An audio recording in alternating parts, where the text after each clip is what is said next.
الحمد لله نحمده ونستعينه ونستغفره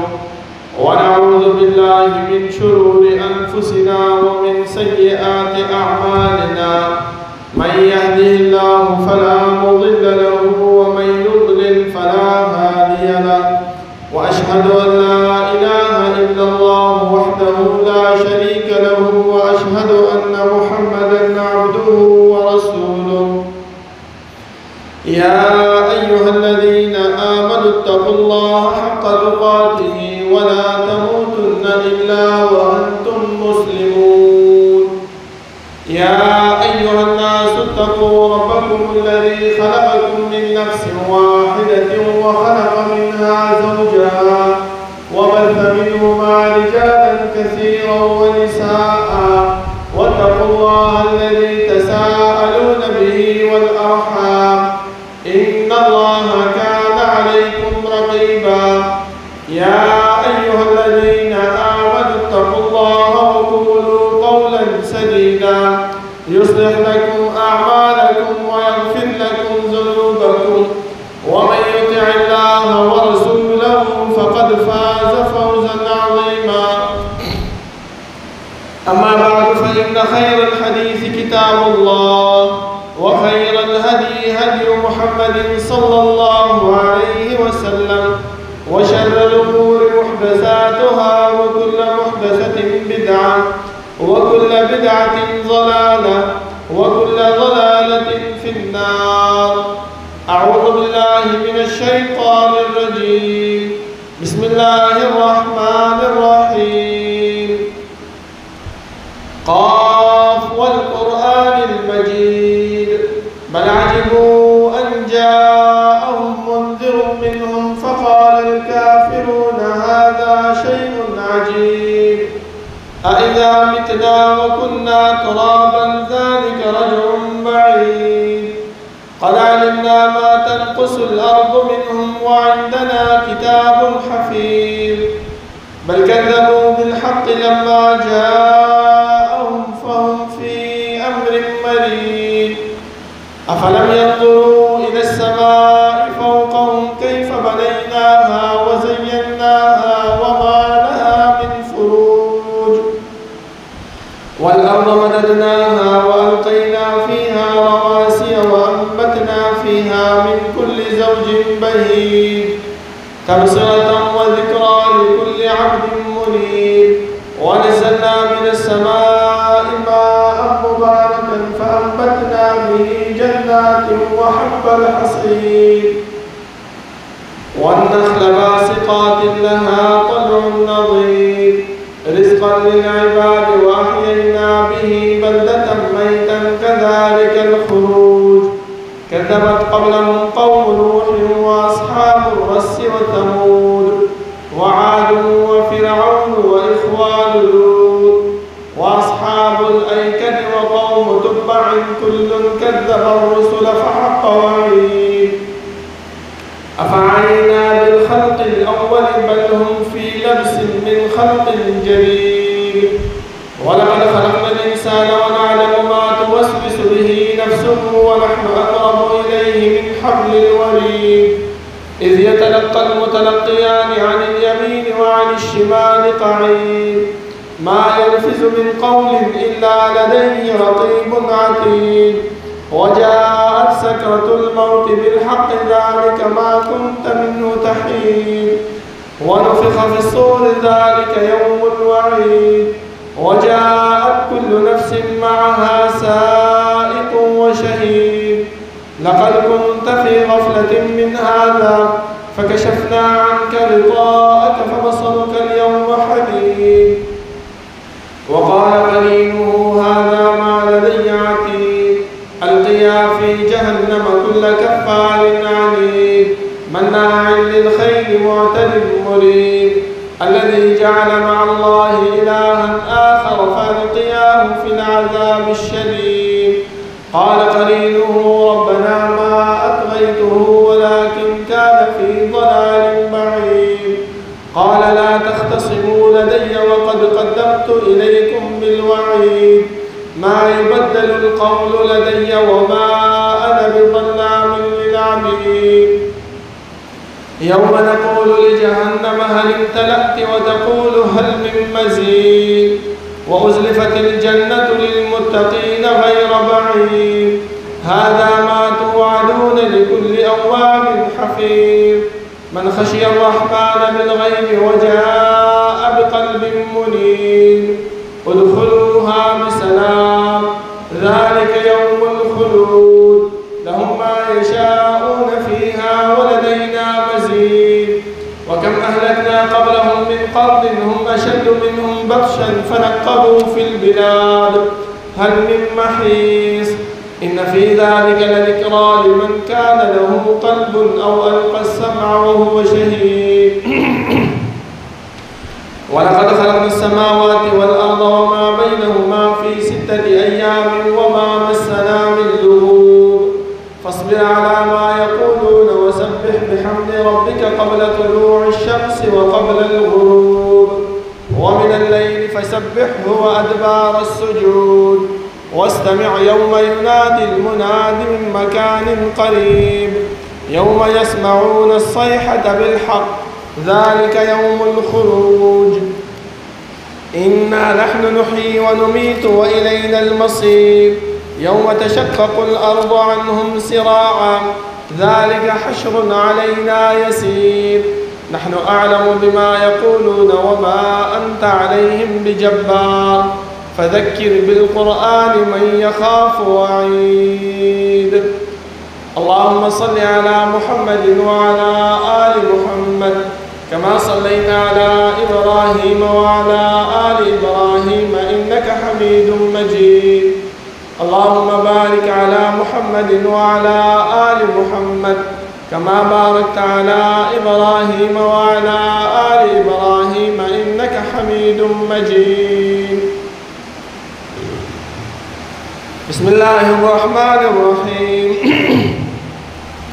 إن عدة الشهور عند الله 12 شهرا في كتاب الله يوم خلق السماوات والأرض منها 4 حرم ذلك الدين القيم فلا تظلموا فيهن أنفسكم وقاتلوا المشركين كافة كما يقاتلونكم كافة واعلموا أن الله مع المتقين الله رب العالمين حمد وثناء أو جناب محمد رسول الله صلى الله عليه وسلم بعد درود وسلام بعد زما معزز و محترم الله رب العالمین چې موږ د دنیا کې پیدا کړیو زموږ د پیدایش مقصد هغه مهمل او عبث نو بلکې رب العالمین چې موږ کوم مقصد د پاره د دنیا ته رالیږلیو هغه مقصد الله رب العالمین موږ ته چې کله الله رب العالمین انسانان پیدا کول د هغې نه مخکې موږ ته بیان کړی دی وإذ قال ربك للملائكة إني جاعل في الأرض خليفة ملائکه الله رب العالمین دا فرمایل چې زه په دنیا کې پیدا کوونکم او د خپل یو خلیفہ مقررونکم نو دا خلیفہ الله رب العالمین چې مقرر کړی دی نو د دې خلیفہ نه الله رب العالمین څه امور څه کارونه څه قوانین هغه اخلي چې انسان ته زما خلیفہ په دنیا کې ته زما نائب په دنیا کې ته هغه کارونه وکړه چې په کومو کارونو باندې زه خوشحالېږم په کومو کارونو باندې چې ته زه رضا کېږم هغه کارونه ته په دنیا کې وکړه هغه کارونه چې شی زما محترمو لکه تاسو وګورئ د دنیا ماحول دی چې کله کوم انسان په چا باندې مهرباني وکړي په چا باندې ښېګړه وکړي چا سره نیکي وکړي نو هغه انسان د بل انسان شکریه ادا کوي د بل انسان ښېګړه کوي په هر ځای کې د هغې خواله بیانوي په هر ځای کې د هغې صفت کوي چې یاره فلاني انسان ما سره دا ښېګړه کړې ده دا ښېګړه کړې که هم نه کړي نو خپل زړه کې د هغې سره مینه او محبت زیاتېږي د هغې سره خوش اخلاقي کوي د هغې سره ښه پیش کېږي ولې ځکه چې نیکي ورسره کړې ده الله رب العالمین موږ سره نیکي کړې ده چې موږ د جناب محمد رسول الله صلی الله علیه وسلم امتیان وګرځولو عقیده د توحید را نصیب کړله انسانان پیدا کړو په جسم باندې روغ پیدا کړو زموږ هم کار جوړیږي چې موږ د دې الله بندگی وکړو موږ د دې الله تابعداري وکړو موږ د دې رب العالمین د خوشالولو د خوشنودۍ د حاصلولو کارونه وکړو ځکه الله رب العالمین خو دومره مهربانه دی چې بار بار ما تا ته دا وایي چې انسانه غافله کېږه مه ای انسانه سستی ځان کې مه پیدا کوه ای انسانه د الله رب العالمین د امورو نه د الله رب العالمین د کارونو نه د هغې د خوشنودي د هغې د رضا حاصلولو نه ځان مه غافله کوه ولې تاسو وګورئ رمضان المبارک میاشت په موږ باندې الحمدلله هغه تېره شوه کوم عبادت کوم بندګي چې موږ په هغې کې کړې ده اول خو د الله نه دا سوال کوو چې الله هغه عبادتونه زموږ په خپل دربار کې قبول کړي هغې نه وروستو بیا موږ ته الله وایي چې انسانه وګوره که چېرته تا نه په هغه رمضان کې سستي شوي وي په هغه رمضان مبارک کې د تا نه کوتاهیانې شوي وي عبادت دې سم نه یې کړی بندګي دې صحیح نه یې کړې د رب العالمین تابعداري دې صحیح نه یې کړې ځکه انسان ګناهګار دی خطاکار دی نو الله وفرمایي چې ګوره دا د رمضان نه بعد چې کومه میاشت ده شوال رسول الله صلی الله علیه وسلم وفرمایي چې الله رب العالمین په موږ باندې دومره مهربان او رحیم دی چې دا شپږ میاشتې شپږ ورځو رجوع تلقین یې راته وکړو چې دا ونیسه ستا ته به دومره اجر او ثواب میلاو شي لکه تا چې ټول کال روژې نیولې هغه چې تېرې شوې که هغې کې انسان دی بعض انسانان داسې چې ډېره سخته ده ګرمي ده خلکو بوزې دي او زه به څنګه نیسم او زه به څه کوم دغه خبرې کوي دغه بانې ځان له ګوري بیا الله نه چې خفه کېږه مه دا د حرمت څلور میاشتې چې کوم را روان دي دا درې پرله پسې دي یو پکې چې کوم باندې موږ روان یو ذوالقعده ذوالحجه محرم دا درې میاشتې پرله پسې دي په دې کې چې انسان نیک عمل وکړي د هغه نیک عمل ثواب الله رب العالمین دوچنده ورکوي خو ورسره دا هم یاد وساته که چېرته انسان بد عمل کوي د الله رب العالمین د اطاعت نه ما سوا عمل کوي نو ګورئ ګناه هم څه شی ده هغه هم ډبل ده ګورئ ښه دا مه چې نیکي ډبل ده نو ګناه به یو نه ځکه الله رب العالمین دا څلور میاشتې زموږ دپاره معزز او د حرمت والا وګرځولي نو پکار دا دي زما محترمو چې په دې څلورو میاشتو کې موږ ته رب العالمین د رضا کولو د هغې د خوشنودۍ د حاصلولو کارونه وکړو اوس هر انسان خپل ځان سره دا سوچ وکړي چې یاره زه د رب العالمین بندګي څومره کوم د رب العالمین اطاعت څومره کوم د رب العالمین د خوشحالولو کارونه څومره کوم او د هغې د ناراضولو کارونه څومره کوم د هر انسان ته دا پته ده زما محترمو ځکه چې انسان کوم کار کوي هغې ته معلومات او اندازه کېږي که نو چې کله شپې مونږ څملو په کټ باندې پکار مونږ ته دا ده چې مونږ څه وکړو د دې طرف ته توجه وکړو ولې دا دنیا زما محترمو دا د آخرت دپاره توشهدان دی کوم کارونه چې تا په دې دنیا کې کړي وي د هغې ثمره د هغې بدله د هغې جزا هغه به ته په آخرت کې هغه مومې هغه به حاصلې هلته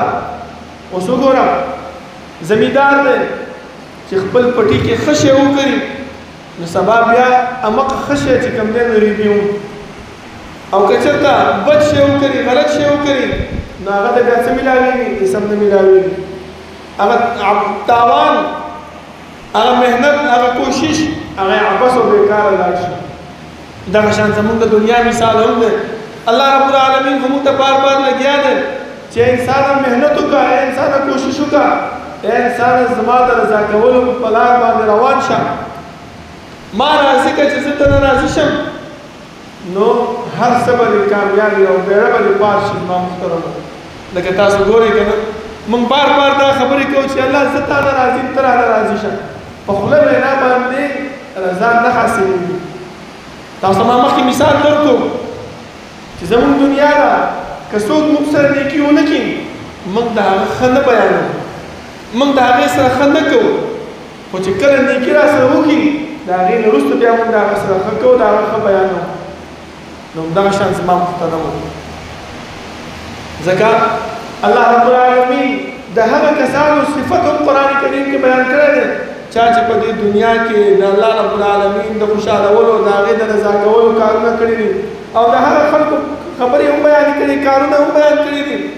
چا چې د الله رب العالمین د ناراضګۍ او د الله رب العالمین د خوشنودۍ نه حاصلولو کارونه کړي دي چې کله انسان مړ شي قبر دا زموږ امتحاني مرکز دی په دې باندې به موږ نه سوالونه کېږي ځکه موږ په دنیا کې چې کم محنت کړی دی کم کوشش کړی دی د هغې تپوس به رانه کېږي چې څه دې کړي وو د چا په طریقه دې کړي وو څومره دې کړي وو چا درته ویلي وو دا ټول به زموږ نه په امتحان کې به تپوس کېږي بیا چې نتیجې ته لاړ شو الله فرمایي فأما من أوتي كتابه بيمينه فيقول هاؤم اقرءوا كتابيه قیامت په ورځ به چې کله انسان ته عملنامه په ښي لاس کې ورکړی شي هغه دا چغه وهي دا ارمان به کوي چې ای خلکو ای انسانانو راشئ دا زما عملنامه خو ولولئ دا زما عملنامه خو وګورئ څه دې کړي دي انی ظننت انی ملاق حسابیه ما دا ګمان کول په دنیا کې چې زه به د الله رب العالمین سره ملاقات کوم د الله رب العالمین سره ملاقات دا هغې دپاره مې کوشش کړی د هغې دپاره مې محنت کړی ما ته الله ویلي وو چې قبر کې به تا نه تپوسونه کېږي د قبر نه بعد به تپوسونه کېږي که ښه کارونه دې کړي وو ښه ثمره به حاصله که بد کارونه دې کړي نو بده ثمره به حاصله ما هغه شان کې کړي دي ښه څه چل دې کړی وو څه خبرې دې پکې کړې وه هغه هم الله رب العالمین بیان کوي چې ګوره قالوا انا كنا قبل في اهلنا مشفقین موږ په دنیا کې محنت کوونکي وو موږ په دنیا کې د الله رضا حاصلوله محنت په ځان باندې کړو په ځان باندې سخته تېره کړې وه د قرآن کریم تلاوت به هم کوو ذکر اذکار به هم کوو د شپې لمونځونه به هم کول د جمع سره لمونځونه به هم کول نور داسې کارونه هم کړي چې په هغې باندې موږ ته الله او د الله رسول حکم کړی او د هغه کارونو هم ځان ساتلی دی چې کوم کارونو باندې دنیا چې خلک به موږ ته رابلل موږ به د هغې کتل به چې په دې کې د الله څونه حکم دی او د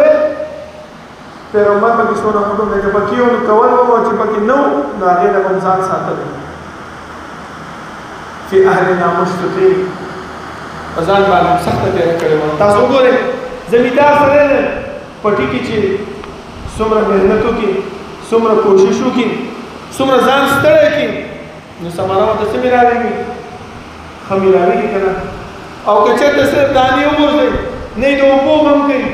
نه هغه د بوټي شي پکې راوځي نه د هغې د ویستو غم کوي نه چې دی نور څه غمونه یې کوي نو ستاسو څه خیال دی هغه ته ثمره ښه ملاوېږي نه دغه شان زموږ ژوند هم دی که چېرته موږ صرف د هغه کارونه اخلو چې په هغې باندې موږ د الله او د الله رسول حکم کړی دی او دا بدعات دا رسومات دا رواجونه دا موږ پرېږدو نو زموږ نتیجه هغه ښه ده او که چېرته موږ دغه بدعات او دغه رسومات او دغه غلط کارونه هم په دې ژوند کې هغه ځان سره شریکوو نو زموږ بیا هغه شان نتیجه به نه راځي چې انا كنا قبل في اهلنا مشفقین چې تکلیف دې کړی وو سختي دې په ځان برداشت کړی وه څه دې وشو الله وایي فمن الله علینا الله وایي ما په دغه شانتې خلکو باندې مې احسان وکړو نیکي مې ورسره وکړله څه مې وکړه نیکي څه وه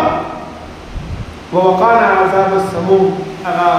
نښې جوړوونکي دردوونکي عذاب مې بچ کړلو ځکه کم قسم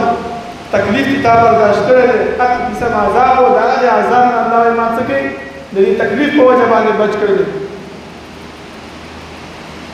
انا كنا من قبل ندعوه انه هو البر الرحیم اوس الله رب العالمین فرمایي چې مخکې د دې نه په دنیا کې ما تا ته استازی لېږلی و پیغمبر مې در لېږلی و تا ته به چې دی نو خطبه کېدله تا ته به درس کېدلو تا ته به داعي راتلو تا ته به تبلیغیان راتلل زما خبرې به تا ته بیانولې زما احکامات به تا ته بیانول دا ټول کارونه به ته کېدل ندعوه مونږ به برابرلو تاسو انه هو البر الرحیم دا الله رب العالمین نیکو کوونکی او مهربان ذات دی دا ټولې خبرې مونږ ته الله وکړلې د دې په وجه باندې بیا په قیامت کې مونږ څه وایو ها اقرؤوا کتابیه راشه راشه زما دا عملنامه ووینه إني ظننت أني ملاق حسابي الله وي فهو في عيشة راضية زوس مزيكا وشرشيكا خسته جند في جنة عالية كلوا واشربوا هنيئا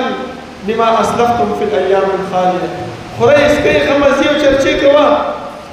بسد وجهنا كما سختي كما تكليف كتاب الدنيا کې خپل ځان باندې برداشت کړی و دا هغې په وجه باندې دغه نیکي او دغه احسان په تا باندې کېږي مزې کوه چرچې کوه ځکه الله فرمایي چې ان عدة الشهور عند الله 12 شهرا في كتاب الله يوم خلق السماوات والأرض منها 4 حرم دغه څلور میاشتې ذی القعده ذی الحجه محرم درې پرله پسې دي او یو د رجب میاشت چې موږ ورته نیکبخته میاشت وایو ښه میاشت ورته وایو دغه څلور میاشتې زما محترم هغه څه شی دي د حرمت والا دی چې کوم انسان په دې کې نیکي کوي نو دغه نیکي اوس وګورئ تر دې پورې الله موږ ته وفرمایل چې ټیک ده د شوال میاشت همدلته تېره شوه شپږ ورځې یې ونه نیولې د دې پسې د حرمت میاشت را روانه ده هغې کې بله سستي یو میاشت وشوه په دې بله میاشت کې 10 ورځې داسې دي چې د هغې کې نیکي کول په دې کې عمل کول هغه الله رب العالمین ته دومره محبوب کار دی دومره زیات خوښ دی چې د جهاد فی سبیل الله نه هم دې 10 ورځو کې عمل الله ته محبوب دی صحابو تپوس وکړو اې د الله رسول جهاد نه هم بهتر عمل شته او دې 10 ورځو کې کوم عمل انسان وکړي هغه د جهاد نه هم زیات چې دی نو محبوب دی او الله ته خوښ دی مگر هغه عمل هغه جهاد چې انسان خپل ځان سره او خپل مال سره وځي هغه ته بهتر دی نور چې دی نو د جهاد عمل هم د دې اعمالو ته نه رسېږي خو چې موږ سستي کوو موږ پکې کوتاهي کوو دا زموږ خپل نقصان دی دې کې د الله رب العالمین هېڅ کار نشته دی لکه تاسو ګورئ نن سبا مولیان ډېر پیدا شوي دي نن سبا د سوشل میډیا زمانه ده سوشل میډیا ته ځان رامخې ته کړي قسمه قسم خبرې کوي زمونږ غوندې عوام زمونږ غوندې انپړ خلک د هغې په خبرو کې راشي وګوره که څومره ښایسته خبرې وکړي وګوره که دا بهترین ملا دی وګوره که داسې بیان کړو که داسې بیان کړو ټیک ده ملا دی خو دغه ملا د قرآن آیات تا ته غلط تشریح کوي دغه ملا تا ته د رسول الله صلی الله علیه وسلم حدیث هغه غلط تشریح کوي بیا به د قیامت په ورځ موږ څه وایو چې کله د عملنامه موږ ته الټه لاس کې راکړی شي یا لیتني لم اوت کتابیه های افسوس او ارمان دی چې دا عملنامه خو ماله نه وی راکړی ولم ادري ما حسابیه ما خو په دنیا کې د دې ملیانو پسې تلم ما ته څه پته وه چې ما نه په قیامت کې به الله تپوس کوي حساب و کتاب به رانه اخلي یا لیتها کانت القاضیه های افسوس او ارمان دی هغه زما مشري هغه زما باچایي هغه څه شوله بیا به موږ په دنیا کې دغه چغې به وو دغه افسوس او ارمانونه به زما محترمه کوو بیا په هغه اخلاصۍ نشته د زما محترمه په کار دا دی لکه مثال زه تاسو سره د دې ملیانو یو درکړم چې دیو موږ ته قرآن کریم بیانوي خو د هغې تشریح د هغې معنا د هغې مفهوم هغه غلط بیان لکه تاسو وګورئ الله رب العالمین په سورة زاریات کې فرمایي چې وفي انفسکم افلا تبصرون دا ملیان د سوشل میډیا والا چې ځان مخې مخې ته کوي څه وایي وایي وګوره که الله رب العالمین فرمایي چې زه ستاسو په دې جسمونو کې موجود یم خو تاسو ښکارم نه بل ځای کې الله فرمایي چې هو معکم اینما کنتم دا الله تاسو سره دی خو تاسو ته پته نشته دی څه ثابت دی وایي الله په هر ځای کې موجود دی تر دې پورې چې د انسانانو په جسمونو کې موجود دی خو لیکن که چېرته موږ حقیقت ته وګورو موږ چې دی نو سیاق و سباق د دې آیاتونو ته وګورو الله رب العالمین اوله کې د جنتیانو تذکره کوي بیا د جنتیانو د تذکرې نه بعد الله رب العالمین دې خبرې طرف ته اشاره کوي چې انسانه زما قدرت دومره زیات دی چې وفي انفسکم خپل نفس ته وګوره غوږ مې درکړی دی که دا غوږ نه تاسو وګورئ لږ انسان کوڼ شي څونه غټو غټو مشینونو پسې ګرځي چې زما دا غوږ برابر شي سترګې الله درکړې دي د چا نظر کم شي ښه ده ښه چشمو بچو ښه ده ښه ډاکټر پسې ګرځي لږ چې د چا باندې لاسونه د خپو تکلیف راشي د معدې تکلیف راشي د خېټې درد پرې راشي ښه ده ښه ډاکټر پسې ګرځي چې دا جوړ شي ولې الله وجه دغه قدرت زما دی چې ما ته روح پیدا کړی دا زما قدرت دی موږ ته دغه مولیان څه وایي وفي انفسکم الله وایي زه ستا دې نفس کې موجود یم افلا تبصرون تا ته پته نشته وګوره د حدودیت عقیده هغه ما او تا ته اچوي الله څه فرمایي او دا بنیان موږ ته څه وایي د قرآن آیات پیش کړي څه غلط زیرت دلیل نه نیسي ځکه فرمایي ما محترم چې خبره د هر چا واوره خبره د هر چا ومنه خو وروستو بیا په هغې باندې لږ جانچ و پړتال وکړه چې یاره دې کې د الله څومره حکم دی دې کې د رسول الله صلی الله علیه وسلم څومره حکم موجود دی نو هله به موږ بیا د قیامت په ورځ به وایو چې ها ومقرؤ کتابیه انا كنا قبل في اهلنا مشفقين فمن الله علينا ووقانا عذاب السموم دا به بیا موږ وایو او که چېرته موږ جانچ و پړتال ونه کړو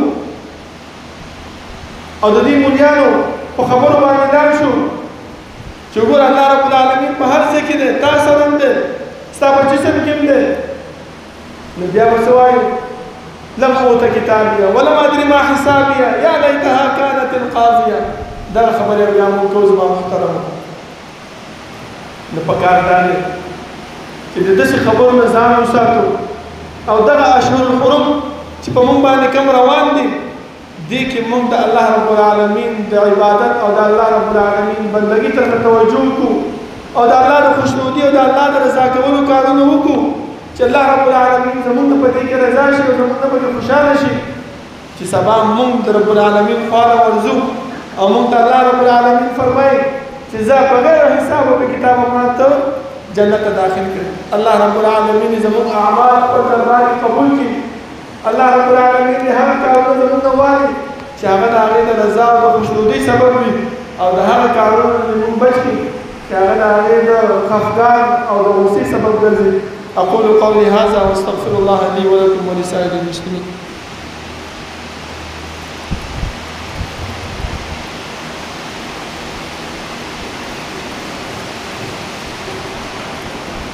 إن الحمد لله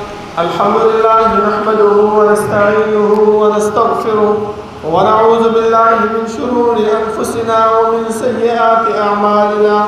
من يهده الله فلا مضل له ومن يضلل فلا هادي له وأشهد أن لا إله إلا الله وحده لا شريك له وأشهد أن محمدا عبده ورسوله يا أيها الذين آمنوا اتقوا الله حق تقاته ولا تموتن إلا وأنتم مسلمون يا أيها الناس اتقوا ربكم الذي خلقكم من نفس واحدة وخلق منها زوجها وبث منهما رجالا كثيرا ونساء واتقوا الله الذي تساءلون به والأرحام إن الله كان عليكم رقيبا يا أيها الذين آمنوا اتقوا الله وقولوا قولا سديدا يصلح لكم أعمالكم ويغفر لكم ذنوبكم ومن يطع الله ورسوله فقد فاز فوزا عظيما أما بعد فإن خير الحديث كتاب الله وخير الهدي هدي محمد صلى الله عليه وسلم وشر الأمور محدثاتها وكل محدثة بدعة وكل بدعة ضلالة وكل ضلالة في النار زمان محترمون دغه اشهر الحرم په موږ باندې روان دي پکار کوم تدارا چې موږ په دې کې د رب العالمین د خوشالولو کارونه وکړو ځکه دا خوشحالي انسان ته څنګه ملاوي څنګه وته پته لګي بعضې خلک موږ کې داسې دي چې موږ نیک عمل وکړو موږ د الله رب العالمین د رضا کولو کارونه وکړو بیا ځان سره غریم ځان کې تکبر پیدا کوو چې ما خو ډېر عبادتونه کړي ما خو ډېرې بندګیانې وکړې منځونه کومه نوافل کومه تلاوت کومه دا کوم هغه کوم خپل ځان اوچت اوچت ګڼي نظم محترم تاسو وګورئ انبیاء کرام چې د الله رب العالمین محبوب ترین بندگان دي ابراهیم علیه السلام اسماعیل علیه السلام کعبې غوندې ښایسته کور د کعبې د جوړولو غوندې ښایسته عمل هغه وکړو په ځان باندې غره نه شو چې الله ستا کور هم جوړ کړو الله ډېر نیکي مو کړله څه وایي ربنا تقبل منا انك انت السميع العليم الله دا ورکوټ شان کار وکړو دا ورکوټ شان عمل وکړو دا موږ په خپل دربار کې قبول کړ چې کوم کار موږ کوو د الله رب العالمین د خوشالولو د الله رب العالمین د رضا کولو نو په ځان باندې غره نه شو ځان کې تکبر پیدا نه کړو بلکې څه وایو ربنا تقبل منا الله دغه کوم شان عمل دغه حقیر شانتي عمل چې زما د وس برابر وه پته نه لګي کتاب ته به خوښ وي او که نه وي خو ما خپل ځان کوشش او محنت مې وکړو تقبل منا الله دا زمانه قبول کړه دا خپل دربار کې قبول کړه هر وخت کې د قبولیت سوال پکار دی زما محترمو که سبا موږ ځان دلته ستړی کړو او الله رب العالمین سبا راته وایي چې زه انسان ما تا نه دا عمل نه قبول کړی موږ بیا څه کولی شو الله رب العالمین ته بیا موږ څه وایو الله موږ ته دا وفرمایي قل هل ننبئكم بالاخسرين اعمالا الذين ضل سعيهم في الحياه الدنيا وهم يحسبون انهم يحسنون صنعا داسې خلک ته نه ښیم چې ډېر کوشش او محنت کوي ځان ستړی کوي خو الله وایي چې بالاخسرین اعمالا بدترین عمل والا دی د ده په ذهن کې خو دا نه چې هو ما خو ډېر عمل وکړو ډېر کارونه مې وکړل د الله مې ډېر رضا کړو خو الله وایي چې بالاخسرین اعمالا برباد دي د دې عملونه الذين ضل سعيهم ډېر کوشش کوي خو بیا څه فرمایي چې عاملة ناصبه تصلى نارا حاميه د دې د عملونه ټول څه شي دي برباد دي او الله په دې باندې به زه د جهنم اور بلومه ځکه زما محترمو چې کوم عمل موږ کوو د الله د خوشحالولو د الله د رضا کولو نو د هغې نه بعد دعا کې دغه خبره وکړو چې الله که ته زما نه قبول نه کړې نو بل خالق بل رازق نشته زه به چا لازم د قبولیت لپاره زه به چا لازم د خپل د اعمالو د قبولیت لپاره د خپل د ګناهونو د بخښنې لپاره خپل د مغفرت د غوښتو لپاره او الله په دې باندې خوشحالېږي خپل ملایکو سره په دې باندې فخر کوي چې وګوره زما بنده هغې ته پته ده چې د دې نه زما نه ما سوا بل رب نشته دی او ما نه راغلی ما نه غواړي چې رب العالمین خوشحالېږي او رب العالمین زموږ نه رضا کېږي نو موږ داسې اعمال نه ولې ځان غافله کړو ولې رستو شو الله رب العالمین دعا ده چې الله رب العالمین دې د عمل کولو توفیق راکړي او الله رب العالمین دې زموږ هغه اعمال والي چې هغه زموږ د جنت د تلو ذریعه وي او زموږ د خوشحالۍ ذریعه وي ربنا لا تزغ قلوبنا بعد إذ هديتنا وهب لنا من لدنك رحمة إنك أنت الوهاب ربنا اغفر لنا ولإخواننا الذين سبقونا بالإيمان ولا تجعل في قلوبنا غلا للذين آمنوا ربنا إنك رؤوف رحيم ربنا لا تؤاخذنا إن نسينا واخطأنا ربنا ولا تحمل علينا إصرا كما حملته على الذين من قبلنا ربنا ولا تحملنا ما لا طاقة لنا